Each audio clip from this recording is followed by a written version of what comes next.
The fighting at Kurukshetra ended on the 18th day, but as dawn breaks on day 19, the true horror of the aftermath sets in.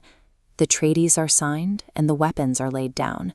Yet for the survivors walking through the ash, the war has simply retreated from the open field and taken root in the mind. No one carries this burden heavier than the old, blind King Dhritarashtra. He never lifted a sword in the dirt, but he lost all 100 of his sons to the slaughter.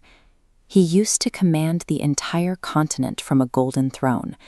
Now he eats the food provided by the Pandavas, the very nephews who wiped out his entire bloodline. For a proud monarch, relying on the charity of his conquerors makes every waking breath a daily humiliation, far worse than dying on the battlefield. The newly crowned King Yudhishthira tries to mitigate this. He orders the entire court to treat the old king with absolute respect and strictly forbids anyone from reminding Dhritarashtra of the defeat. But his brother, Bhima, refuses to play along. He remembers the poison, the arson, and the decades of deceit, and he absolutely rejects this mandate of forced civility.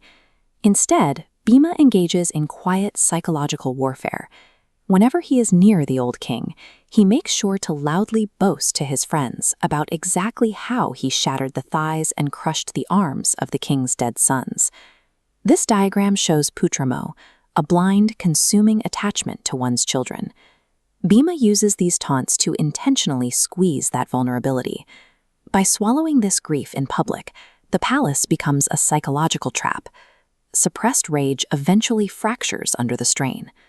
On the outside, Dhritarashtra plays the part of the defeated, harmless elder.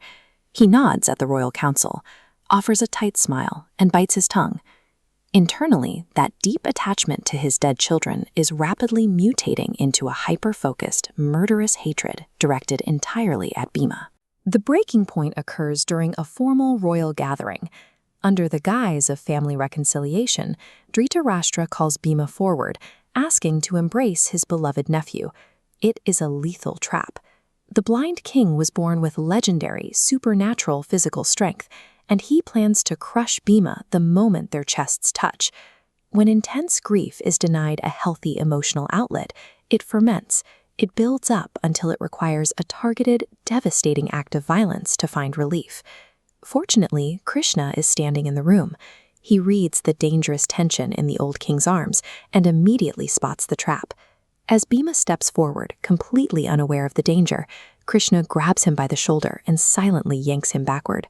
In a fraction of a second, Krishna pushes a solid iron training statue directly into the blind king's waiting arms. Dhritarashtra's grip locks. He is absolutely convinced he holds the man who slaughtered his children. Channeling decades of sorrow into his muscles, he squeezes with such supernatural force that the solid iron statue cracks and shatters into fragments.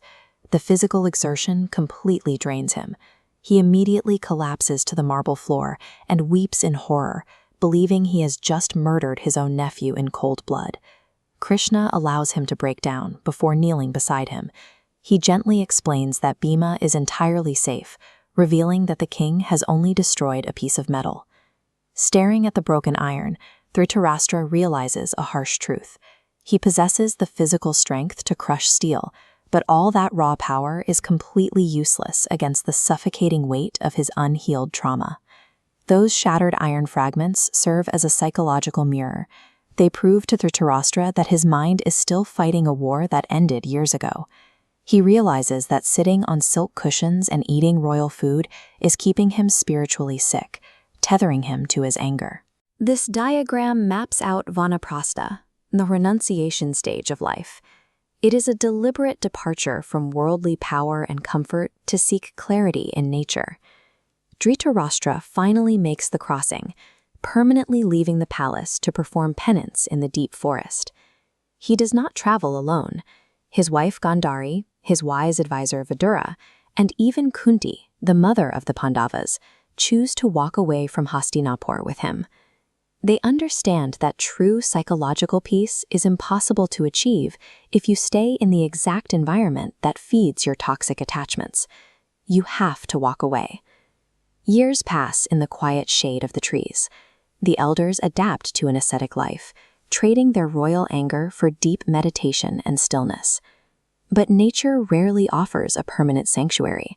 The elders are forced into an immediate choice: break their vows of renunciation and flee, or stay seated and face the inferno. This forest fire forces a final decision, whether to cling to their physical lives or to remain in the meditative stillness they spent years cultivating. Join us tomorrow to see how the blind king meets his end.